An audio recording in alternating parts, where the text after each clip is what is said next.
Happy Friday, everyone. Welcome. It's Friday, it's 9 p.m. Welcome to My Nutrition Habit. This is our third episode, and I'm excited to be coming to you here on Facebook Live from my apartment in Fort Lauderdale. Tonight, we have a very special show for you. I'm very excited to be presenting to you two recipes. A Korean street toast, which is a local recipe from Korea. I'm doing it with a little bit of a tropical twist, and then I'm going to follow that with a one-ingredient banana ice cream, which I think you're going to really love. For those of you who have not seen our previous episodes, I want to welcome you to our show. This show is really meant to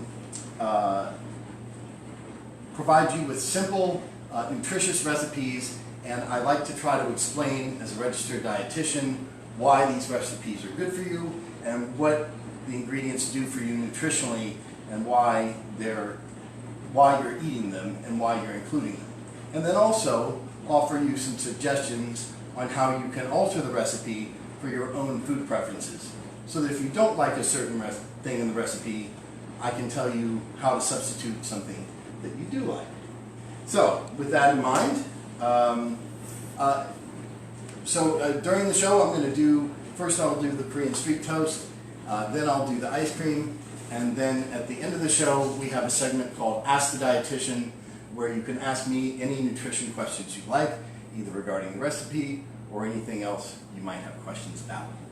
So, don't forget to follow us on Facebook and Instagram at My Nutrition Habit, and a copy of the recipe, both recipes for tonight, as well as previous recipes, are on my Facebook page, My Nutrition Habit. So, without further ado, we're going to start by making this Korean street toast. And I want to give a shout out to my friends Bob and Charles, who gave me this recipe when I was creating the show.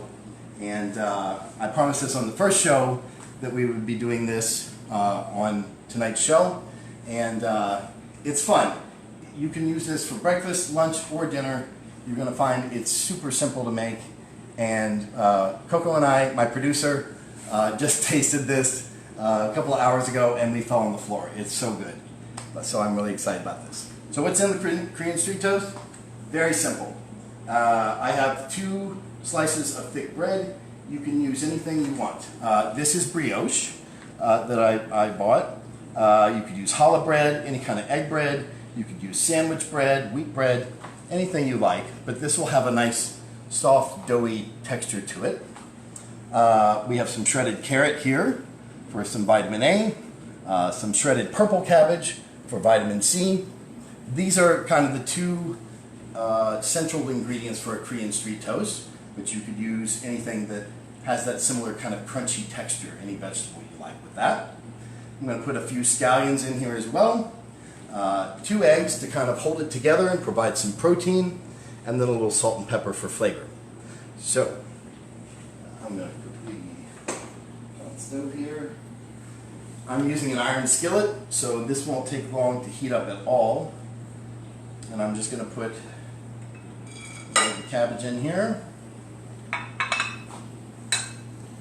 And then I'm going to put the carrot mixture. And the pepper. A little bit of salt. And then I'm going to take these scallions and slice them diagonally really fast.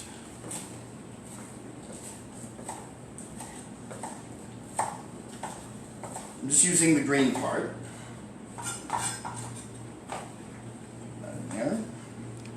It looks very easy, right? Super easy. Watch how fast this goes. I'm going to mix this a little bit for a few seconds till get all that nice color. All that nice color together and flavors together. Salt and pepper, the scallions. And now, Well, what kind of condiments do we put in there? I'm actually not putting anything but salt and pepper in here. Yeah. If you start to put, you could play with things like lemon juice and whatnot. That's going to change it, but you're going to see where it's going to get a little sweet with this in a little bit. It's a beautiful color. So, take 1 egg, 2 eggs, and I'm just going to stick my hands in there and mess it around. You can use 1 egg if you like, and actually with the test recipe we did 1 egg and it was good, but I think that this is going to make it a little more, it's going to be easier when I put it in the pan, and it's going to give you a little more protein. Each egg has 6 grams of protein in it. So you're getting 12 grams of protein in this, plus the protein that you get from the bread. Plenty of vitamin C from the cabbage, plenty of vitamin A from the carrot. All right. So we got that. Beautiful. Now that my pan's heating up.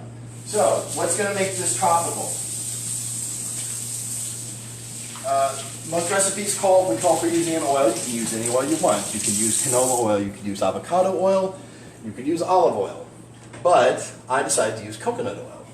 Coconut oil, which you've probably heard a lot about, it's a saturated fat, but it's a medium chain saturated fat, which means it's not as long a chain of a fatty acid as, say, animal lard or something like that, or animal fat. So there's a lot of controversy as to how much that, how many health benefits that has. I think in small amounts it's fine to use. I wouldn't go crazy with it. But for this purpose, I'm using it for the flavor of it, because it's going to give it, the bread, a coconut flavor, and then you're going to see what complements it after that. So I'm going to put this in here.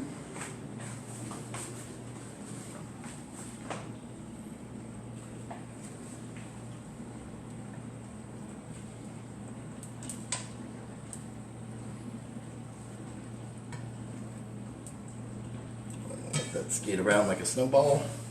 Smells so good. So, but that is kind of optional, or is just specifically for flavor?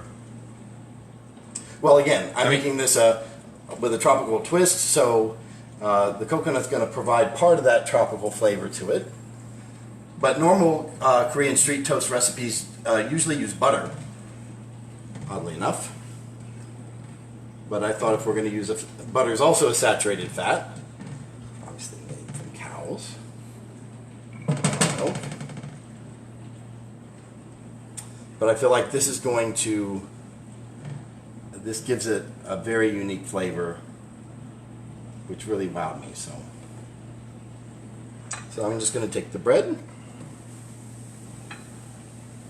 We're going to sizzle it in there for about 30 seconds. In here, if you can see, is pineapple jam. So that's going to give it the other tropical flavor. Where can you get tropical jam, you might ask? I couldn't find it in the store. But you can make it very simply and a lot cheaper than you would pay for jam. I just got a can, an 8-ounce can of crushed pineapple, 3/4 cup of sugar, put it in the pan, and I just let it simmer for about 20 minutes, and voila, there's jam. So now this is gone. I'm going to flip this over.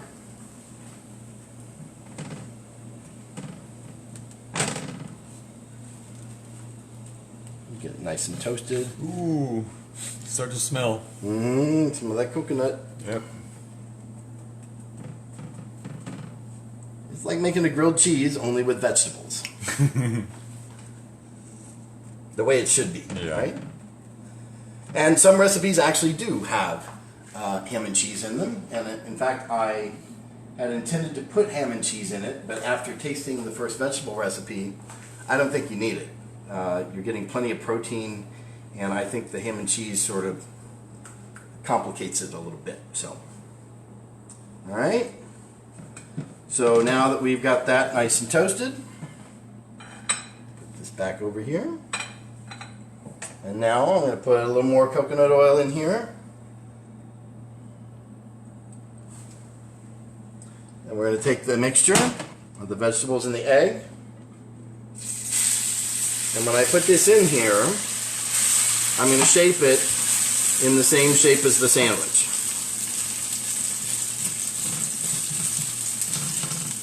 Kind of into a square shape. It's okay if there's a little too much. You can sort of flatten it out, shape it so it'll fit on the bread nicely.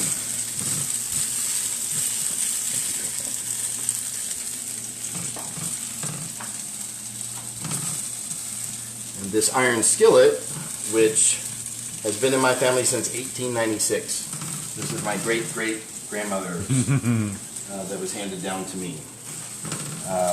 This will give you a little bit of iron in your diet as well. That's true? Really? Yeah. Yeah, it's true. It's true. The iron That's will, like, really? It's good. And the vitamin C in the cabbage will help you absorb the iron. So that's good. So give that until it's getting nice and firm, and then I'm just going to flip it over. I have a nice golden brown.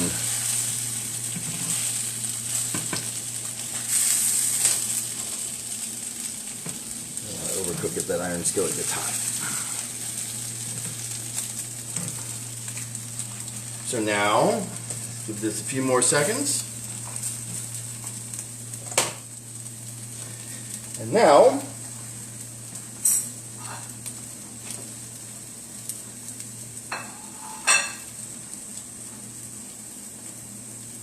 I'm going to take the bread over here, and we're going to take the iron skillet.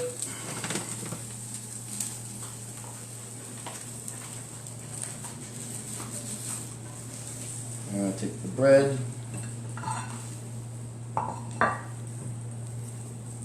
this, and I'll take a little jam, put a little jam on each side.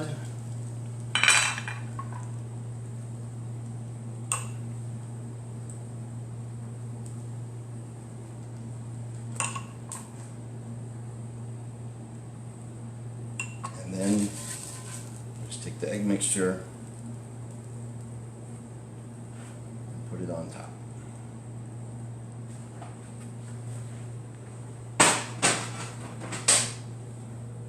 And then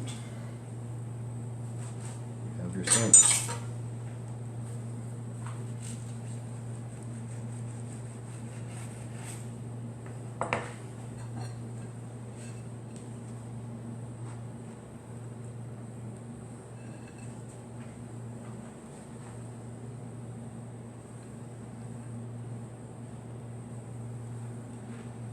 Look at that. Look at that.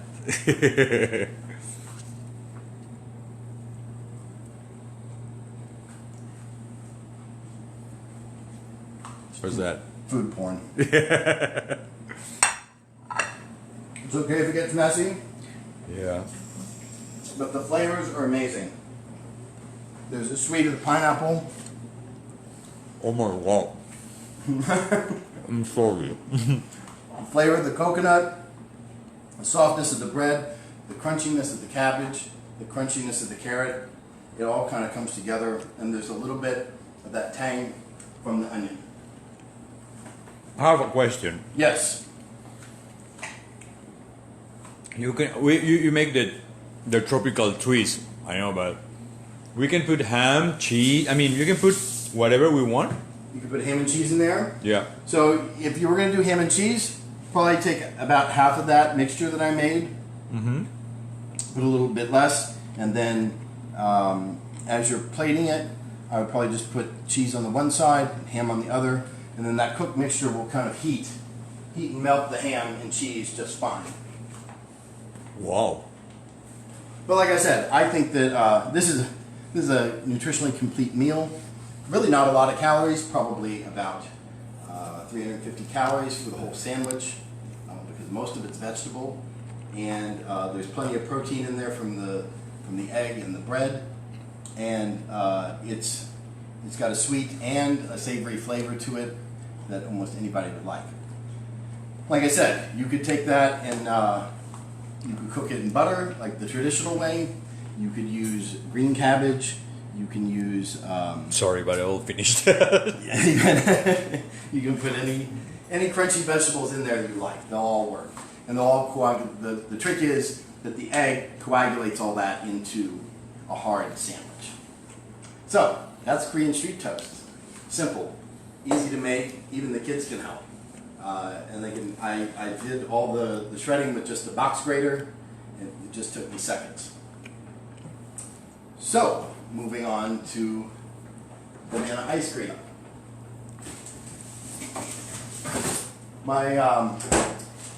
One of my work wives and I at work, we're asked to do cooking demonstrations in the lobby where we're at the medical center all the time. And Christina had me, she did this recipe one time, and I was scratching my head thinking, how do you make ice cream out of one ingredient? So you're going to see, and it is amazing. So all I did to make banana ice cream was slice a banana in about half-inch pieces, just like this. You can get the kids to do this with a plastic knife. And I put it on parchment paper on a tray, and obviously I just covered it, and I froze it for about, until they get hard, about 9 hours. I have a question about that. For me, this ice cream banana, the bananas need to be really ready. I mean, like ripe. How ripe? Right. You don't want them overripe, so you don't want them spotted, I wouldn't say. You want them just kind of at that yellow where they're still firm. So that... Firm enough to don't make... Firm enough, yeah. But if they're starting to get ripe, they're getting too starchy. Okay. Because you can see how the banana is... It's not mushy at all, but it's firm enough. But we want to say hi to Jennifer Beck. Hi Jennifer, how are you? Chuck, Thanks for joining me. Chuck Elflingham. Hi Chuck, how are you? Thanks for joining us. Is Diesel Hellman too? Hi Diesel, how are you? Timothy Schultz. Hi Timothy. Erika Malene Semensky. Hi Erica, Colorado. Jennifer Beck say hey O'Brien. Erika McLean say hello from your two fans in Colorado. Consuelo Silva Weinstein, hello Brian. Maria Antonieta is watching. Scott Kladenbeck is watching. Hi Maria, hi Scott. Sid McNair is watching. Hey, hi, hi. Sini Israel. Wow, I have a lot of people here. Everybody's tuning in. Great, yeah. Great to see you all. Okay, here comes the easy part. You can even get the kids to do this too. You just dump it all here in a food processor.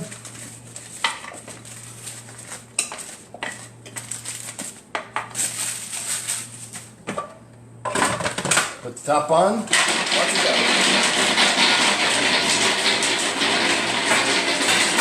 Hang on a little light for a second. That's okay. Gotta quiet down real fast.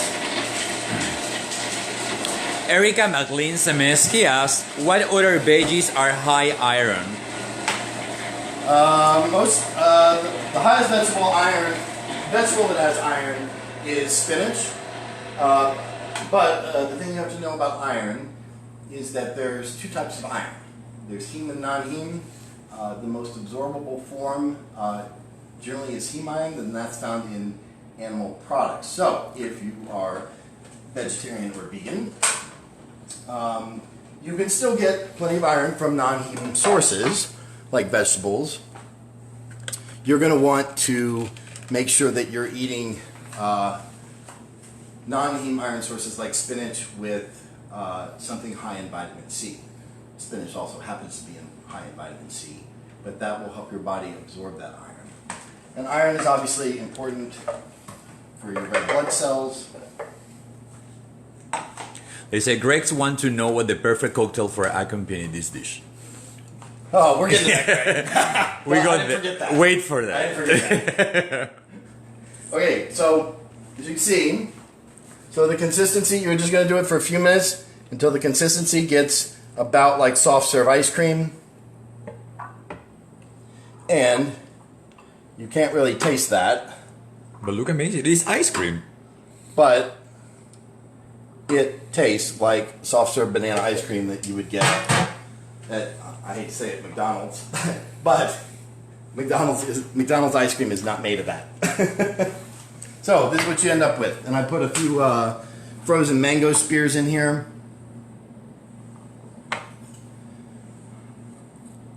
And then you've got... Okay, give me a spoon. Give me a spoon. I'm gonna let my producer out. Give it a whirl. And you can taste a little of the mango in there too.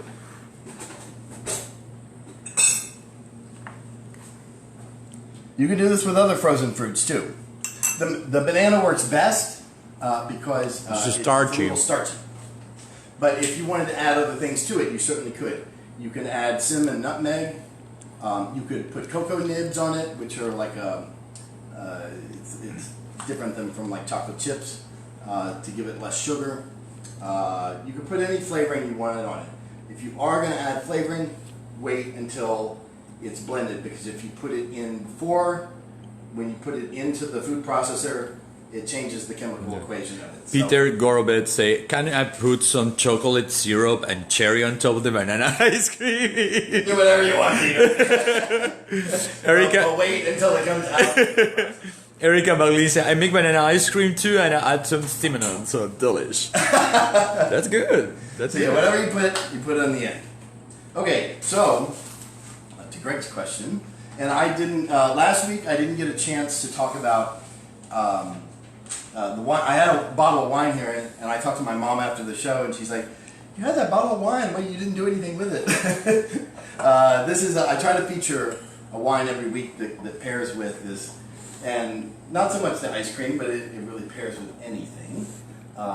This is Pinot Noir. It's called Folly of the Beast. It is from the Central Coast of California. 93 points in Wine Spectator, and it runs about $12, and it is fantastic. And Pinot Noir pairs with just about everything. It certainly will with that Korean street toast. It has a very mild flavor, soft fruit flavor. It won't overpower. You'll still be able to taste all the flavors in the Korean street toast, and I think that wine is a great accompaniment to any meal. Remember to like us on Facebook and share this with your friends. And at this time, I want to open up the questions for Ask the Dietitians. What diet questions do you have for me? Tell me what you'd like to see on future shows as well. People ask if they can propose his own recipes. Absolutely. Send me your recipes. I'd be happy to feature them on the show. And if you have a recipe and you'd like me to know how to make it healthier while still preserving the taste of that recipe, I would highly welcome that. So please send them to that. Brian@mynutritionhabit.com, and I'll be happy to feature it on the show. I would love that. Yes, thank you. Healthy pizza. Peter Gorwitz said, healthy pizza. Healthy pizza. We can do That's that. not Absolutely. that's not pizza. You can absolutely make healthy pizza, and you can make very easy pizza. And in fact, I think that's a great idea for a show. Those are the kind of things that you can get involved with that make dinner easy. And I know we're probably all still cooking mostly at home. Here in Florida, they just closed all the bars all over the state, so we're staying in for a while, it appears. So Vicky Watson Kensky said, what dough bread can be used if you can't have wheat? what kind of bread if you can't have wheat? Do you mean if you have a gluten sensitivity, or you can't process wheat? Either way, if you wanted a gluten-free bread, you could certainly use that. I don't know that I've found a lot of gluten-free breads that taste that well, but I will say this. So when I made the Korean street toast and I formed the vegetable and the egg, the sandwich kind of makes it fun, but you can put it on anything that you want. You can use a pita bread or naan. Sure. I mean, use any kind of tortillas. bread. You could use tortillas. I don't know. Yeah, you could make it a wrap, certainly. Yeah. And a very nice wrap. You could even probably put it, they make some gluten-free wraps that are pretty good. And that's probably a good gluten-free option. Consuelo Silva Weinstein say tofu recipes. Say that again? Tofu? Yeah, tofu recipes. Yeah, I can definitely whip something up with that. I don't use tofu a lot, but I do like the taste of it. Typically more in Asian dishes. It tends to take on the flavor of whatever you're cooking. You could put tofu in this instead of the egg. I would use like a silken tofu, and that would work in there as well. What other questions? Yeah, that will be interesting to see all the kind of recipes the people can put during the week in the page, right? So yeah, let's make it a contest to see. We can encourage the people to put recipes. Put all your recipes on there, and we'll see who. The most interesting will be made the next week Will there. be made for next week. That's a great idea. I love it. I love it. Okay, I have a couple question about this ice cream. Yes. You can do that with mango. I mean, because I know that the plantain can start to oxidize. Here's the thing about doing it with other vegetables like strawberries or mangoes or frozen berries. By the way, it tastes amazing. Sorry. It will work, but those have a lot higher water content in it. That's the great thing about the banana, is that it's kind of starchy, so there's not as much water in a banana as there is in a mango or a berry. So you're going to get a little more like a sorbet with frozen fruit, and it's going to melt a lot faster. You can see this banana ice cream's been out for what? Yeah, like 10 minutes. And it hasn't budged. So you can make that banana ice cream and it won't melt all over the place. And this is certainly, if you're kind of shy about having starchy fruits, you're not talking about a lot of calories here. This is about 120 calories without the mango. I'd say the mango maybe adds another 60. So still under 200 calories, which is less than a scoop of ice cream, and there's no fat in that, and it's all fruit. So anyway, thank you all for tuning in this week, and I look forward to seeing your recipes that you send in this week. And next week we will have another recipe that we pick from your recipes that you're sending me. Same time, 9 p.m. Eastern, 6 p.m. Pacific. Don't forget to like us on Facebook and Instagram, mynutritionhabit.com. Okay, before you go, David Kensky say, what's looking into DASH diet? Looks appealing, but all the meal plans are like a 1,200 calories a day. Not sure how many I eat now, but I'm 6'4", 240, 2006 danger or low. Throws. That's a question for the dietitian in person, and my brother, I'll be more than happy to talk to you about the DASH diet. That is a low sodium diet. That's one of the few diets that most dietitians will recommend, and it's a good diet. The calories can range really based on what you're eating. But I'll be with any of you that have specific diet questions. Feel free to email about me as well. I do private nutrition counseling, and that's why you really want to see a registered dietitian to find. Where the people can find you? You want some kind of private? At Brian at mynutritionhabit.com. No, you can find all the information on the page, right? Where you can find my contact information there, yes. Okay. Thank you all for tuning in, and we will see you next week at Friday night. Have a great week.